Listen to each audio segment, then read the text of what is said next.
Welcome to another change-making conversation from Baptist News Global. You're listening to a special podcast series titled Highest Power, Church and State, featuring writer, poet, and musician Rick Pidcock. Now here's Rick.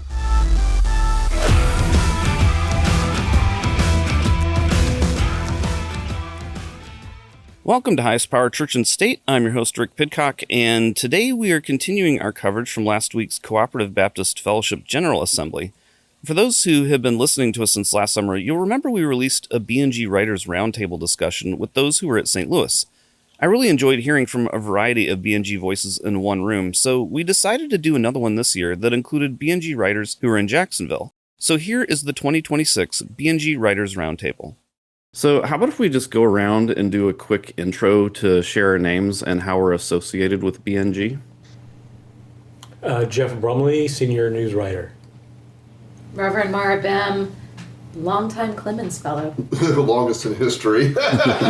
Perpetual. It never keeps the paycheck coming. Yeah, I know, it's good. I'm Mark Wingfield, Executive Director of BNG.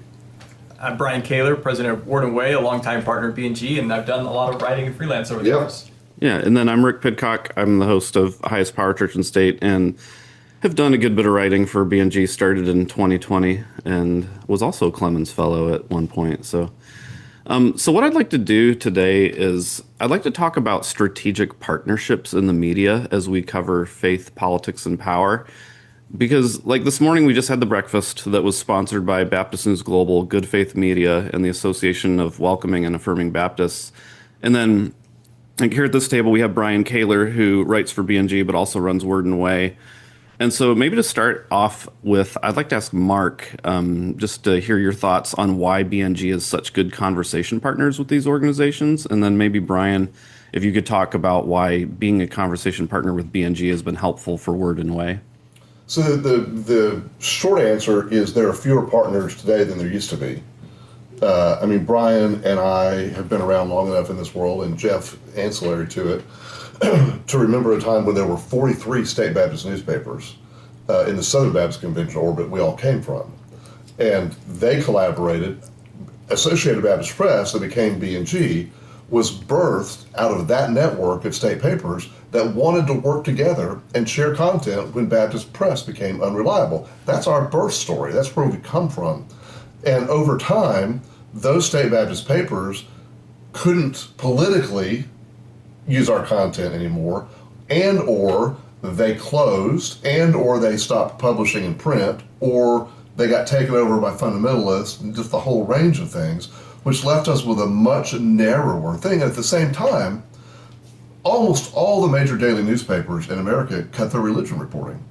I could count on one hand the number of major dailies in the United States that have a religion reporter full-time and have some fingers left over. It's just that few now, and it used to be very, very prominent. So that has shifted, which has led us to have to seek partnerships with other people. And in our non-SBC Baptist world, there are the people you've mentioned. Now, Good Faith Media, we're sort of in the same media business. Word and Way, we're in the same media business. Association of Welcoming and Affirming Baptists, we partner with because we share some ideals. And they're not really a media company, but we collaborate here within the CBF world. And I think the whole idea of partnerships today, I struggle sometimes because there's people I would call partners who aren't really officially partners. Like Skye Perryman this morning spoke at our breakfast, and she's president of Democracy Forward, who we write about all the time. Just because of the nature of their work, we're not partners with them, really, but, we cover them a lot. And so and BJC, we had the luncheon today. I would say that historically, we have had a partnership with BJC. Once upon a time, galaxy far, far away, ABP had a Washington bureau stationed in BJC's offices in Washington, D.C.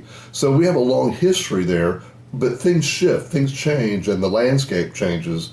But in this weird media world we live in today, we're having to rethink who our partners are.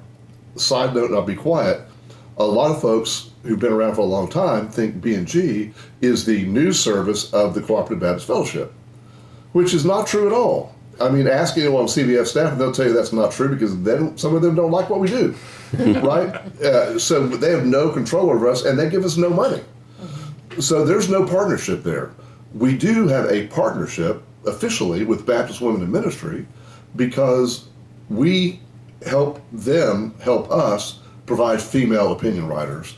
And they do recruiting, they do some editing, and we just had this beautiful workshop 2 days ago here in Jacksonville with the Op-Ed Project, where Baptist Women in Ministry came along with us, and we had 23 women who spent the full day in a female-only, female-led workshop on op-ed writing that got rave reviews all the way around. So that's another example. Yeah, and I would just say, Mark laid out the territory so well. Word and Way has always partnered with BNG or Associated Baptist Press before that. In fact, one of my predecessors as editor of Word and Way was at the meeting that helped start the Associated Baptist Press as the new voice and alternative voice of Baptist Press. And so when I came on, that was really important. There was a time when there was 4 of us kind of in the partnership, and then it just keeps shrinking and shrinking. Right. Which is ironic because we really need the partnerships now more than before. I mean, we are in just a hurricane of news that I know Mark has the same feeling. Every week I get down to the week, and it's not like, oh wow, look at all the things we covered. I'm also like, what all the things we let pass by, because there's just too much for one news organization to cover. And I think that's great that we can work across, not just with other Baptists, but across other denominational lines, because there are so many stories that desperately need to be told, and at the same time aren't being told in the mainstream media because they've cut not only just papers in general, local papers are dying, but the religion sections are almost non-existent across the board now. And the ones that are there seem to think that all Baptists are Southern Baptists and forget that there are even other types of Baptists to cover. And so it's more important now than ever that we are working together. And so for Word and Way, working at BNG is always great because it's a way, we have a lot of overlapping audience, but then we have a lot of audience members that aren't. So it's a way that I can write something that gets read by more people and gets read by some different people. And so I always appreciate the opportunity to work together. Yeah, let me just tag on to that. Jeff can speak to the other side of this because he used to be one of those religion writers for a daily newspaper. Yeah, I mean, that's when you said that a minute ago, I remember I was working here at the Florida Times Union in Jacksonville. It was my last secular newspaper job. And I remember when Dallas Morning News cut their religion team back. They were the only ones. They were the holy grail. Yeah, I mean, they had an editor, two writers, a photographer, their own section. It's like everybody wanted that, but we didn't have that anymore. And then when that went away, I saw the writing on the wall. It was always considered a luxury beat. He saw the writing on the wall. Yeah.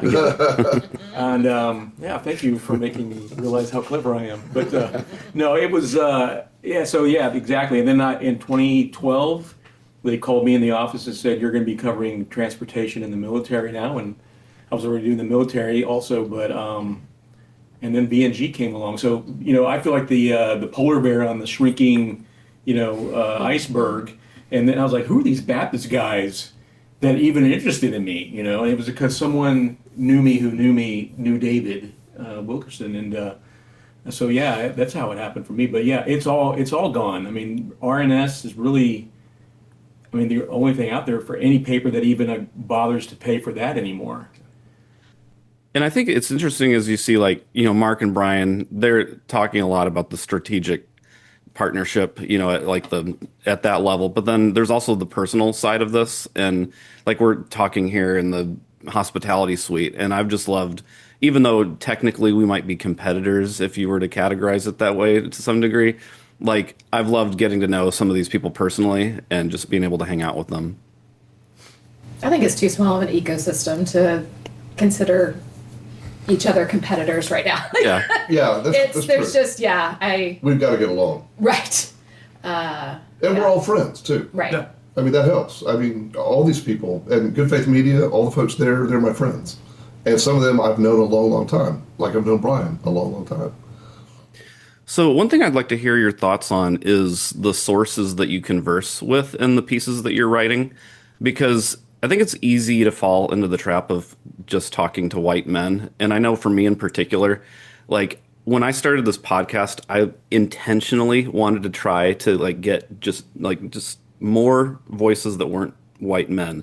And I noticed how 30% of the US population is white men. And I was really intentional about that. And then at the end of the year, I went back and looked at it, and I had 30% of my guests were white men. And which was right on target, but it was like, if I had not been intentional, like I could have created a space where we're evaluating how privileged people are, and then we're not ever providing a voice for people who aren't privileged. And so I'm curious, like, you know, as you write your pieces and stuff, like, do we need to have some kind of a DEI intentionality in the sources that we interview, or think through things like that? Well, I think Mara has the most interesting source list of any of us. Just You do? the people you're talking to people who are different than anyone else we're talking to. Sure. Yeah. I think diversity is so much bigger than obviously race and gender. But yes, I think by virtue of the fact that I'm doing a lot with immigration, I am therefore embedded with people of color in ways that are that some of the other stories are not. And, you know, I would also argue going to places like CPAC or heading up to Minneapolis, right? Like, yes, I was engaging with a lot of white people, but they're very different and have different, very different views than I do. Yeah. Well, and I would add to that, just to get Jeff to speak to this, because of the nature of the writing that Jeff does, you're in conversation with a lot of people who are not Baptists. Yeah. And I mean, our origins are Baptist, and a lot of times people still think of us, but we're way beyond that. But every week you're in conversation. Yeah, and a lot of times I have to explain to people, yes, there's Baptist in our name. I have to do the whole ecumenical interfaith openness thing, you know, and do a little spiel. So I have a 30-second elevator speech for we're interested in all kinds of people. And but, you know, a lot of the stuff I get too is about what white men are doing. Right. You know, so I mean, I'm kind of lawsuits and against, you know, a lot of democracy forward stuff. So a lot of my sources are PR people from, you know, Americans United and Democracy Forward and others. And so that's been a regular ongoing thing, them alerting me or Mark. And so, you know, that way. But and by the way, is also a white male. Yes, and Mark is technically one of my sources because he sends me stories on a regular basis. But you know, just on the whole theory of sort of selecting your sources, it's not always as easy as you think. I remember I was a city editor at a Gannett newspaper in Ohio, and they came down with a directive that there had to be one what they called real person in every story. So that meant if you went to a city council meeting, you couldn't just write about what city council did. You had to go find somebody who came and get them to talk about what they thought of it. And if there wasn't anybody there, you had to go back to the newsroom, open the phone book, and call people. That's how I did it anyway. Wow. And ask them. I know this sounds really weird, but I'm Jeff with the Newark Advocate, and you know, and so it was really hard to do sometimes, and it was a real stretch. Because you're basically telling these people what the news is and then asking them to respond to it. Not that that's what we're doing, because our sources are all up to speed, but it can be easier said than done to curate your sources. That's where we've come from, though. I mean, stick a microphone in someone's face, how do you feel? Mm-hmm. And we're sort of beyond that, but yeah, we've come from that. The phone book? The phone book, right? I'll get with you afterwards. It's too complicated. And also, what's a phone? It's funny.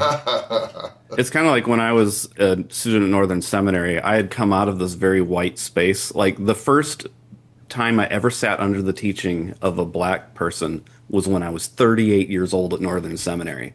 And then like there were entire worlds of like traditions of thought that have been developed over centuries that I had no idea even existed. And it's been nice, you know, writing for BNG to read the other writers and to have my curiosity open to perspectives that I may not have heard otherwise. With that though, it's easy to talk to people that we agree with and that we're on, you know, the same page in a lot of different things. I'm sure even around this table we could have some differences if we started to hash them out. But like, how do we start developing, or how do we think through developing conversation partners with those who are less like us when we're aligned in some important ways? And and I'll share a specific. Like, there are a lot of Christians that are against Christian nationalism, but they might be like complementarian. And so I feel like this struggle in me because I might want to share some of their perspectives on Christian nationalism without hurting the feelings of someone like Mara, who realizes this person you're interviewing doesn't think I should have a voice.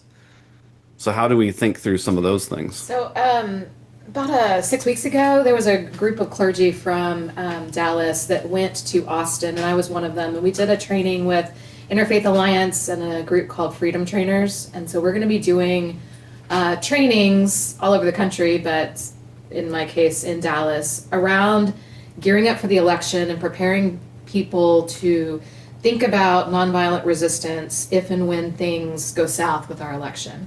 And one of the things that I've taken from that, and that was actually the second time I'd heard from Freedom Trainers. The first time was when I was in Minneapolis, when March, Minneapolis put a call out to clergy. We did a training there. And across the board, the message that we got was, we're in a moment of authoritarianism in our country, and we are not going to all agree on everything, and it is such a crisis moment that we have to find those points of contact that we can agree on. And so I really am thinking a lot about that when I am in conversation with people. I don't care if you interview somebody who doesn't think I should be a pastor. They're entitled to their opinion.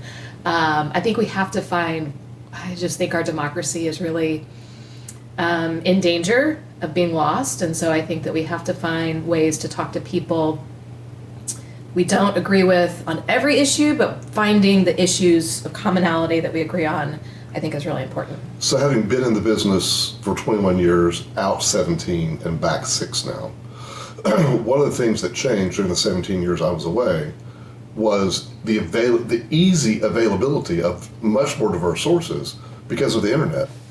And apart from you doing a podcast where you have to actually get people to record their voice for you, for the rest of us, for writing, just as in your writing, we have access to just a wealth of information that you don't even, a lot of the time, you don't even have to go interview anyone because they've already given you everything you need. Mm-hmm. Like, I'm going to write a story probably this afternoon about Al Mohler and his alliance with Doug Wilson. I don't need to go interview either one of them because they spoke on a podcast. I've got their words. And it's easier in one way, but I think it's also better because we can get to these sources, right, of all different kinds if you're willing to keep looking. And that's the thing. You can't be lazy about it.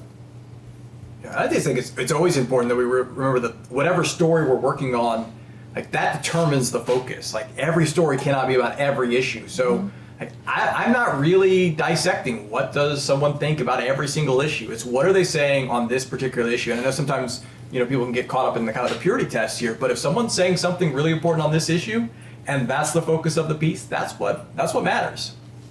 Yeah, it's interesting. For context, today we're recording this on Juneteenth. And at the BNG breakfast at CBF General Assembly this morning, we had a long conversation in the planning process about that because we wanted to sing Lift Every Voice and Sing. And indeed, we had everyone sing. But those of us who are white folks, the leaders in this thing, are like, okay, can we do that? Is that where's appropriation in that, right?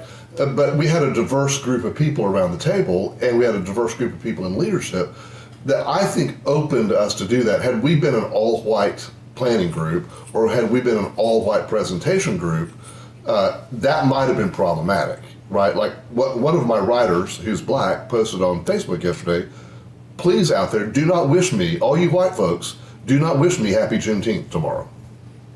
And okay, message heard. Where other people are like, oh yeah, please do. And the sentiments are just different on how you do that. But the source of all this is making sure we listen to diverse voices and we don't just surround ourselves with people who are very much like us. One example I wanted to kind of give a particular example that I thought was interesting is how, like, Sky this morning around the breakfast table, she was actually talking about how some of the work she's doing is getting people who we're enemies, so to speak, to work together because of the moment that we're in.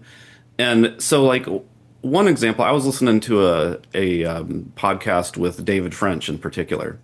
And one thing he talked about that I thought was really helpful was that he said, I used to think of who I vote for in elections in terms of like maybe 3 issues.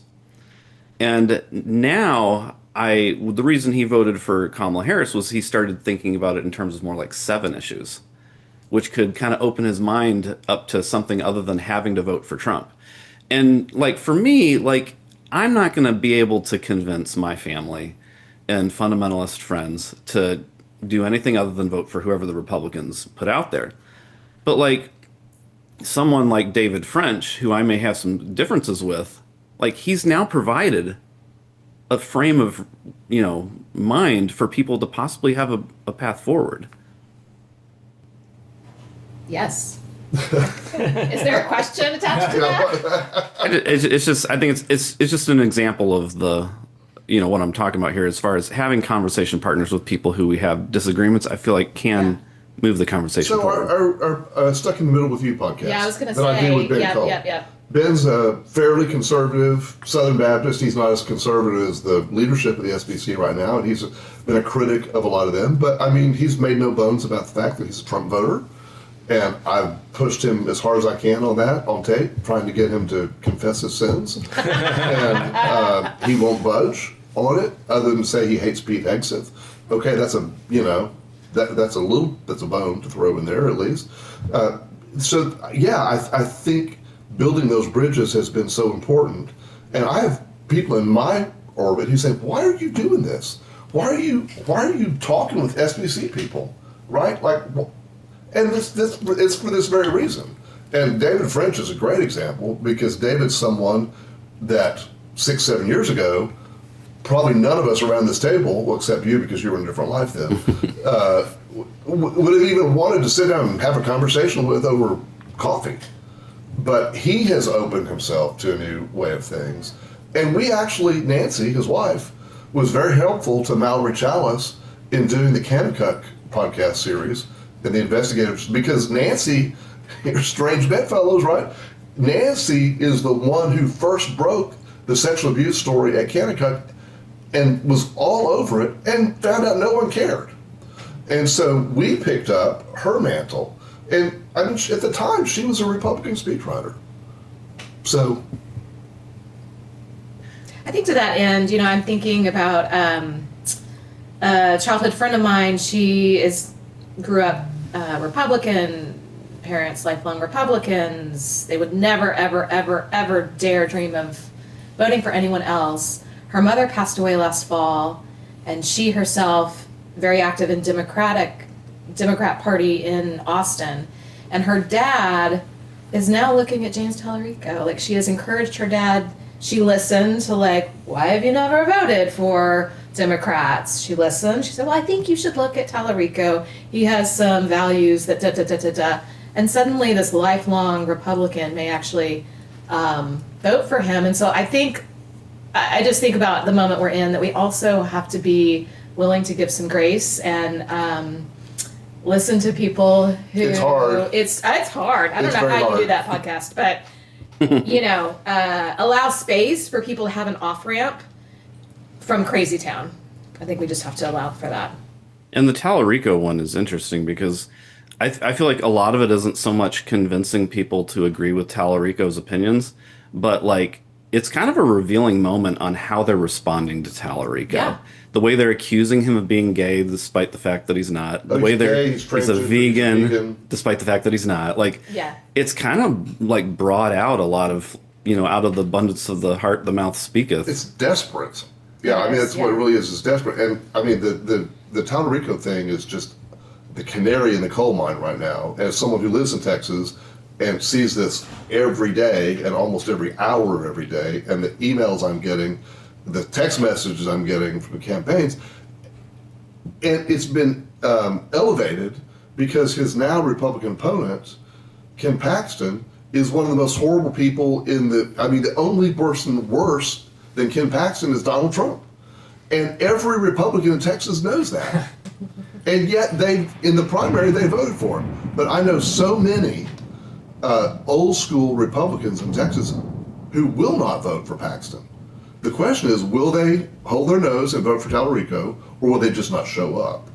Fine with me either way.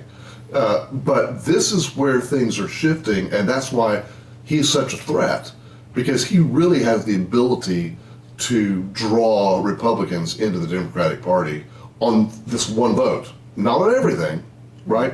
He is a bridge builder in that. I think another example I saw that was recently that was interesting was Adam Kinzinger, the former congressman, was on with Russell Moore. And one of the things Russell Moore asked him was how if he were to ever, be in Congress again today, like what policies would he push? And Kinzinger had this moment of honesty, like in light of the way AI is affecting everything. And he's like, I would probably have to rethink a lot of what I used to think. And he started talking about how like people are going to need money to pay the bills. And Russell Moore was like, are you talking about a universal basic income? And Kinzinger was like, I hate the sound of that, but maybe. And so it's like Kinzinger, here's another conservative who's like, he's at a place where he's kind of agnostic about some things. And I feel like that's a conversation partner that we can, be able to have. Yeah, I think that one of the issues, AI and data centers are issues where there can, not just in writing about, but people in the real world can come together around those issues, because I think that there are people on the left and the right who recognize, for differing reasons, the threat that AI poses, but also the threat that these data centers and the way it uses water and land. I think that that is a bridge building issue that I would love to see. Yeah, it's bipartisan, absolutely. Brian, I'm interested on this question to hear from you, because for those who don't know, Brian works as a volunteer with Americans United for Separation of Church and State, and is vice chair of their board. And so deep in that, and that, those are people we have kinship with, but when I go to their meetings, it's not these are not the people I see at other meetings, right? So I'm wondering what you've learned from that kind of work about allyship. Yeah, I mean, it's very much a big tent model of bringing together various Christian traditions, although Baptists are heavily represented because this, separation of church and state is our issue, with Muslims and Jews and a lot of atheists and other minority traditions, many of those that were deleted in the Pentagon list recently, right? And so it is definitely a very different meeting for me to be at. And I've learned a lot from the importance of coming together on an issue of extreme importance that touches a lot of topics, and then recognizing we don't have to agree on everything, because we don't.